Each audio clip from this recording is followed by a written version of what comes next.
하나님께서는 계시지만 인간은 그 존재를 볼 수 없습니다. 그렇기 때문에 하나님이 계시는가 또는 안 계시는가 하는 문제는 인류의 오랜 물음이었지요. 하느님을 볼 수는 없지만 그의 외아들이신 예수 그리스도를 통해 우리는 하나님의 존재를 확인할 수 있다라고 밝히고 있습니다. 성경은 구약이 약 1500년 동안 기록된 방대한 기록이고 신약이 약 100여 년 동안 기록되어 있습니다. 성경은 기록한 저자만 해도 약 34명이나 35명의 직업이나 기록한 시간과 장소가 같지 않은 사람들이 기록한 그런 기록물입니다. 이렇게 긴 시간 동안 역사와 문화와 또 여러 가지 상황이 다른 여러 사람들에 의해 기록되었음에도 불구하고 이 성경이 전체적인 흐름과 내용에 통일성이 있다라고 하는 것, 또 한결같이 구약에서는 그리스도를 그 오심에 대한 이야기를 계속 쓰고 있고 그분은 곧 하느님이었다라고 하는 것을 쓰고 있습니다. 사실은 성경이 기록된 목적은 하느님의 존재를 증명하려고 하는 것은 아니에요. 그러니까 하느님의 존재를 증명하려고 하는 것이 아니기 때문에 내가 성경을 읽어서 하느님이 있는지 없는지를 밝혀보겠다고 하면 아무리 읽어도 하느님이 있는지는 사실은 잘 모르게 됩니다. 있다는 걸 전제하는 거죠. 즉 있다는 것은 밝힐 필요가 없다는 것입니다. 제가 신학교 1학년 때요. 장일선 박사님이라는 분이 구약을 얘기하면서 처음에 그런 얘기를 했어요.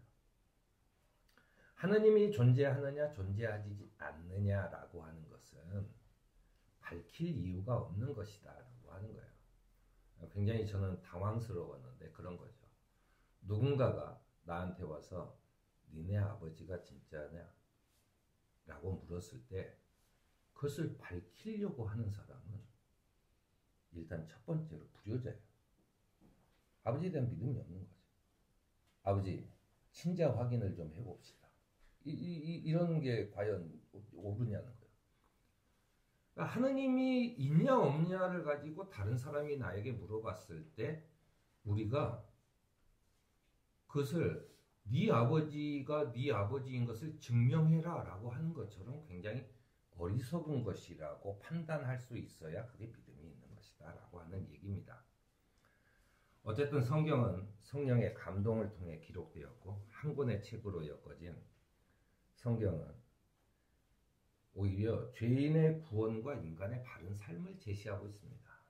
하느님을 증명하는 데는 관심이 없지만 하느님을 알고 있는, 믿고 있는 사람들이 어떻게 살아야 되는지에 대한 이야기를 하고 있는 거죠. 그래서 종교개혁의 그 주요 구호 중 하나도 오직 성경으로 돌아가자라고 하는 것이 주제였습니다. 사실은 우리가 장로교인데요. 장로교의 그 모토 중 하나도 성경으로 돌아가는 것이라고 하는 거죠. 제가 지난번에 말씀드렸지만 제가 가톨릭 베네딕토 수도원에서 피정을 할 때 거기에 있는 수도원들이 제가 거기에서 농사를 짓거나 철공소를 운영하거나 또 베네딕토 수도원에는 큰 분도 출판사의 공장이 있습니다. 거기 공장에서 일하는 노동자들이 다 수도사들이에요. 아침에 새벽 3시, 아침 8시 이렇게 계속 기도를 하고 점심 식사에 같이 모여서 함께 또 예배를 드리고 이런 하루 종일의 생활을 해요. 그래서 제가 거기를 이제 소개를 받아서 이렇게 찾아다니면서 목사가 왔다고 굉장히 그 원장님이 업되셨어요. 그래서 나를 데리고 다니면서 전부 다 소개를 하는데 그 사람들이 전부 다 나한테 90도 각도로 인사를 하면서 건넨 첫 마디가 지난 500년 동안 성서를 지켜주셔서 고맙습니다라고 하는 인사였어요.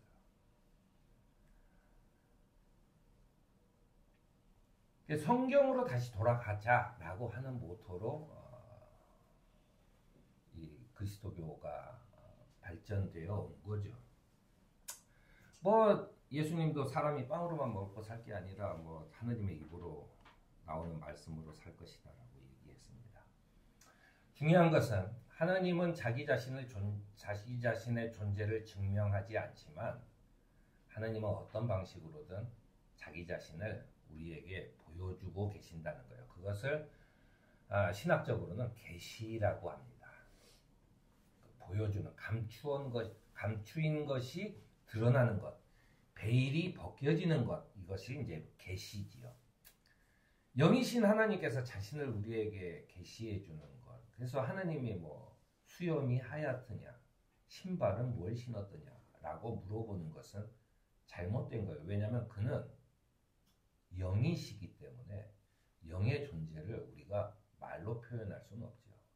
인간의 말로 표현할 수 없는 겁니다. 차원이 다르니까요.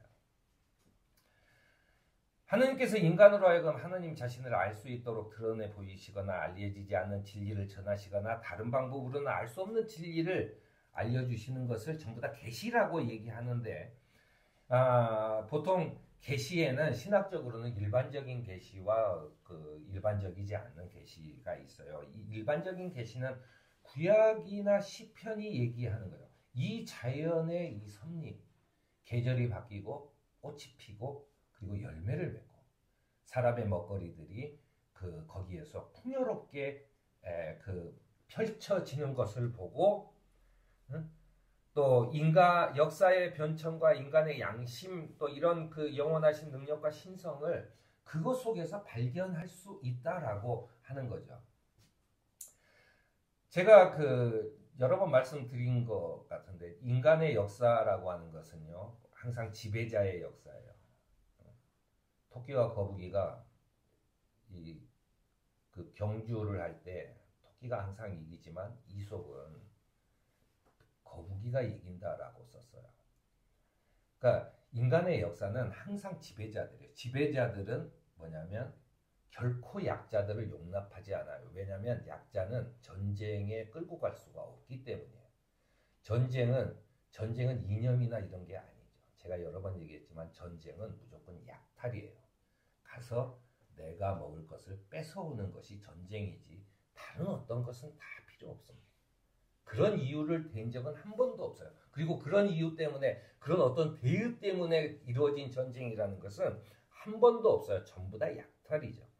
그런데 이 약탈이 인류의 가장 큰 목표였던 인류가 그리고 그런 사람들이 가장 위대한 지도자라 남아있는 역사를 쭉 반복해 오는데 왜 사회가 발전하면 발전할수록 그 누구도 원치 않았던 약자들의 인권들이 점점 발전하고 있는가? 그래서 이솝은 거북이의 그 경주라고 이야기를 하고 있는 거예요. 여성이나 장애인이나 오늘 또 장애인주의이기도 하는데 이런 인권들이 그 누구도 원치 않았어요. 그 누구도 원치 않고 그 누구도 거기에 대해서 신경 쓰지 않았지만 어떻게 하든 그런 인권들이 조금씩 발전해 나오는 것은 매우 신기한 일이에요. 이것을 통해서 우리는 무언가 우리가 알지 못하는 거북이의 걸음을 재촉하시는 그리고 거북이가 더 이상 쓰러지지 않도록 붙들어 주시는 하느님의 은혜가 있구나라고 하는 그런 생각을 하게 된다는 이야기입니다. 일반적이지 않은 특별한 계시에는 이런 게 있어요. 딱 하나죠. 독생자 예수 그리스도를 우리에게 보내신 겁니다. 그의 인격과 그의 삶을 통해 하느님의 자신을 계시하셨다라고 골로새서에서 사도 바울은 고백하고 있어요. 또 디모데후서에는 삼위일체의 하느님과 구속의 진리를 인간에게 알려주시는 것이다라고 고백하고 있습니다. 이러한 특별한 계시는 타락한 인간의 이성은 참 하느님을 알지 못하게 돼요. 타락한 인간의 이성으로는 하느님을 알지 못하죠. 왜냐하면 하느님이라는 게 굉장히 재미없는 거거든요. 아마도 하느님을 믿으면 열심히 살면은 내가 집도 생기고 자동차도 좋은 걸로 바꿀 수 있고 애들도 취직도 잘하고 그런 것이 아니었다라고 하면은 아마 한국의 교회는 거의 다 없어질 겁니다.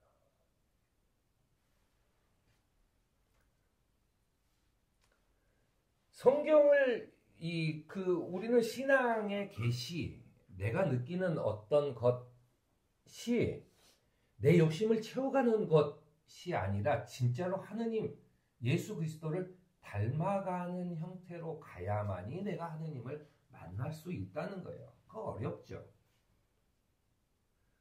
사실은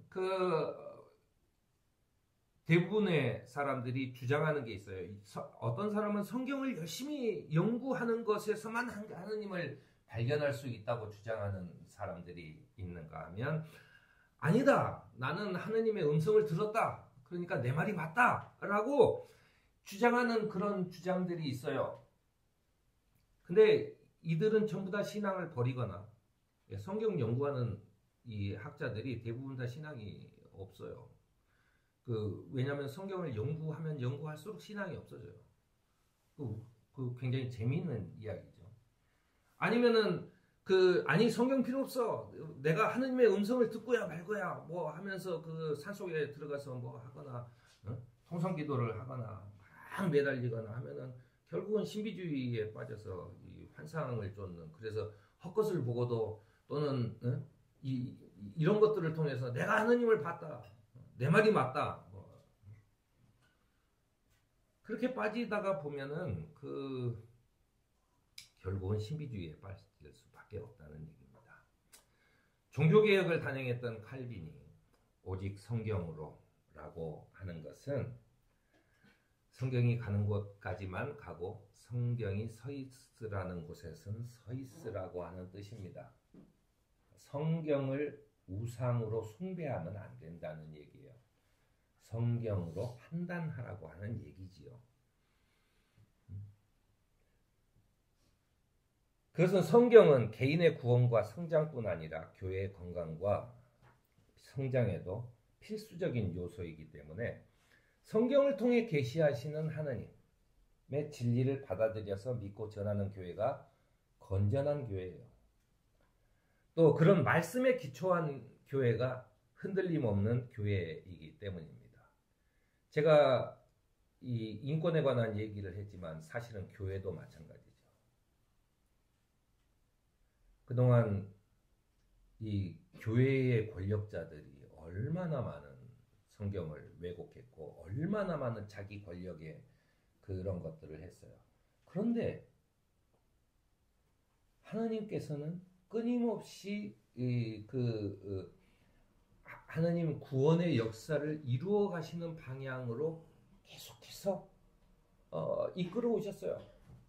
소수자들의 이야기를 결코 안 들으시지 않은 적이 없고 그들이 지쳐서 묻혀서 포기하지 않도록 언제나 하셨습니다. 그러니까 한국의 교회가 살아있는 거예요. 너무나도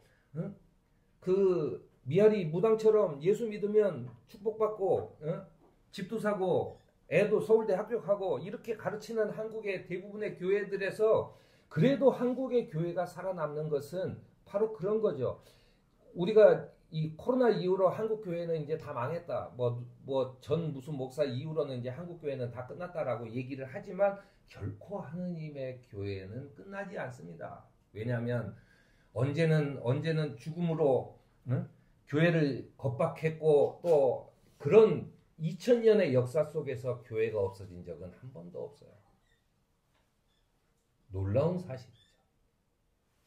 교회 지도자든 권력가든 전부 다 그 교회를 죽이려고 하지만 그리고 교회 안에서도 그저 하느님을 그저 말 잘 듣는 어떤 그 애착 인형처럼 무당이 갑자기 뒤집어 씌우는 그 귀신처럼 그렇게 얘기를 해도 교회가 지금까지 살아온 것은 바로 그 하느님의 계시, 하느님이 지금 여기서 살아서 활동하고 계심이라고 하는 믿음밖에는 없다라고 하는 것입니다. 우리에게 보이시는 하나님을 발견하는 특별한 감각을 갖도록 늘 성경을 읽고 기도하는 삶을 살아가는 저와 여러분이 되기를 바랍니다.